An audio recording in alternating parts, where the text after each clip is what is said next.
عبر حزب القوات المواطنة عن مساندته للمطالب الاجتماعية المشروعة التي يتم التعبير عنها بطريقة سلمية بإقليم الحسيمة، وحث الحكومة على معالجة الوضع بطريقة إيجابية تعتمد على الحوار البناء مع إيجاد حلول لتصفية الأجواء.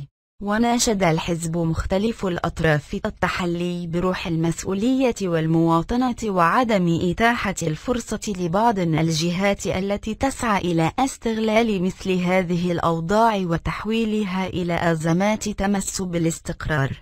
من جهته دعا حزب اليسار الأخضر المغربي إلى احترام آجال تنفيذ البرامج والمشاريع المقررة بالمنطقة، مع اعتماد المحاسبة الصارمة في حال الإخلال بالالتزامات أو التماطل في تحميل المسؤوليات.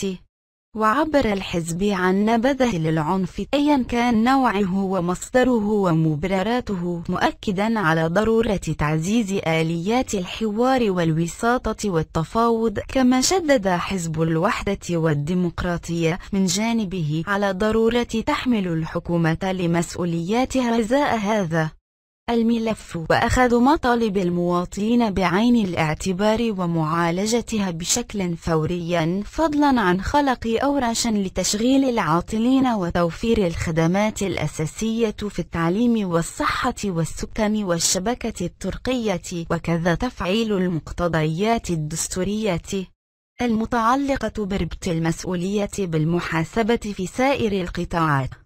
واقترح الحزب تشكيل جبهة وطنية لحماية الاستقرار والسلم الاجتماعي تضم مختلف القوى الوطنية الحية خدمة للمصالح العليا للوطن، داعيا إلى العمل على إيجاد الحلول اللازمة لسائر المشاكل المطروحة. لا تنسى الاشتراك لكي يصلك كل جديد.